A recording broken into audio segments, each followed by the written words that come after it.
রাজধানীর বসুন্ধরার এভারকেয়ার হাসপাতালের সামনে সকাল থেকে রাত একটানা মানুষের ঢল। উৎসুক জনতা, দলীয় নেতাকর্মী সব মিলিয়ে নিয়ন্ত্রণের বাইরে ভিড়।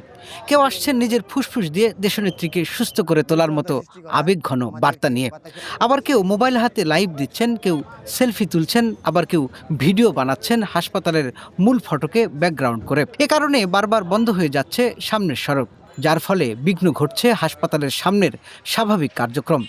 এরই মাঝে অবশ্য নেওয়া হচ্ছে নিরাপত্তা নিশ্চিতে বাড়তি ব্যবস্থা।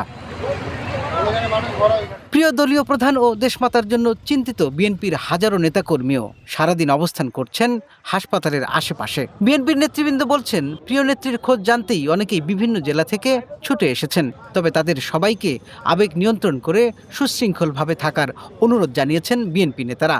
কিন্তু অনুরোধের চাইতেও বেশি কাজ করছে খালেদা জিয়ার একনিষ্ঠ ভক্তদের, আর তাই কোনো বাধাই তাদের আবেগের ঊর্ধ্বে না এই সময়ে।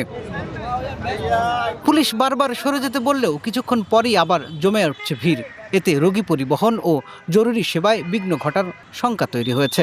হাসপাতাল কর্তৃপক্ষ অবশ্য বারবার বলছে, নিরাপত্তার স্বার্থে সবাইকে অনুরোধ করছি অযথা হাসপাতালে ভিড় না করতে। কিন্তু সাধারণ মানুষের আবেগ তো আর মানে না। সবাই এখন শুধু একটা প্রার্থনাতেই ব্যস্ত, আর তা হলো দেশনেত্রী বেগম জিয়ার সুস্থতা। এভারকেয়ার হাসপাতালের সামনে ভিড় কমানোর চেষ্টা অব্যাহত থাকলেও মানুষের উৎসুক দৃষ্টি যেন নিয়ন্ত্রণ করা যাচ্ছে না। এর ফলে ঝুঁকিতে পড়ছে হাসপাতাল এলাকার জরুরি কার্যক্রম, বিশেষ করে অ্যাম্বুলেন্স চলাচল।